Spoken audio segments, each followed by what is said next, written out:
Tissue দিয়ে আজকে আপনাদেরকে বানিয়ে দেখাবো ২ ধরনের গাজরা। তো চলুন আজকের ভিডিওটা শুরু করা যাক এবং আপনাদেরকে শিখিয়ে দেই কিভাবে টিস্যুর সাহায্যে খুব ইজিলি আপনারা গাজরা বানিয়ে ফেলতে পারবেন। তো আমি যেরকম ২টা টিস্যু নিয়েছি, আপনারা এরকম টিস্যু নিয়ে নেবেন।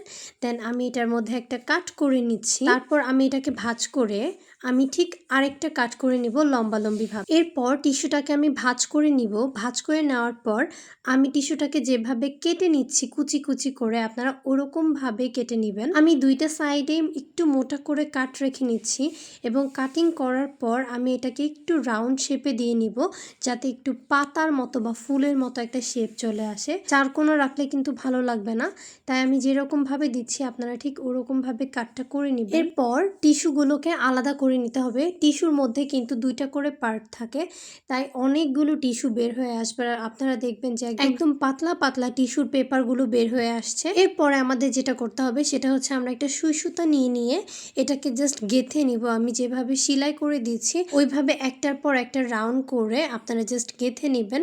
অ্যান্ড তারপরে দেখবেন অলরেডি একটা সুন্দর শেপে চলে এসেছে। আর আপনারা যখন অনেকগুলো টিস্যু একসাথে দিবেন তখন দেখবেন খুব সুন্দর হয়েছে।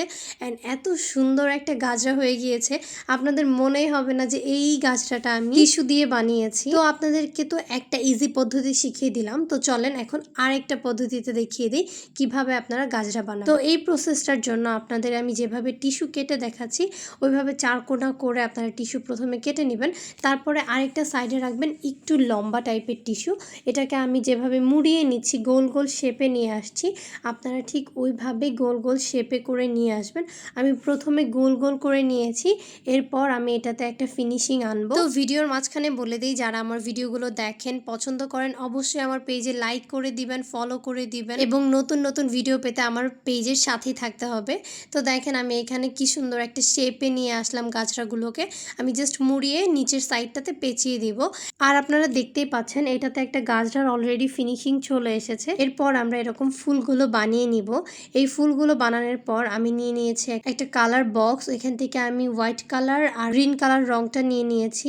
এরপর আমি এটার সাথে অ্যাড করে দিব গ্লু। এরপর আমি হাত দিয়ে এটাকে মিক্সড করে নিচ্ছি। আপনারা চাইলে একটু পানিও অ্যাড করতে পারেন, বাট আমি চাচ্ছিলাম এটা দ্রুত শুকায়, যেহেতু আমি একটা প্রোগ্রামে পড়ে যাব। তো আমি এটাকে নিচের সাইডটাতে একটু প্রেস করে দিচ্ছি আর সুন্দর একটা কালার বসে যাচ্ছে। এখন দেখেন পুরা রিয়াল গাজরার ফুলের মতো লাগছে। এরপর একটু শুকানোর পর আমি একটা একটা করে সেলাই করে গেঁথে নিব। অ্যান্ড গাঁথার পর লাস্ট ফিনিশিং দেখে আপনারা অবাক হয়ে যাবেন, এটা আসলে এত রিয়ালিস্টিক লাগে। এটা দেখেন আমি মাথায় পরেছি আর একটা যেটা বানিয়েছি ওটা হাতে, দুইটাই খুবই সুন্দর হয়েছে। সিম্পল টিস্যু দিয়ে যে আমরা এত সুন্দর গাজরা বানিয়ে নিতে পারি এটা হয়তো বা আপনারা অনেকেই জানতেন না। তো আজকের ভিডিওটা কেমন লাগলো অবশ্যই কমেন্টে জানাবেন। যদি কোনো প্রোগ্রামে যাওয়ার আগে ভুল করে ফুল কিনতে ভুলে যান তখন কিন্তু আপনারা এই প্রসেসে গাজরা বানিয়ে নিতে পারেন। তো আজকের মতো এই পর্যন্ত, সবাই ভালো থাকবেন। আল্লাহ হাফেজ।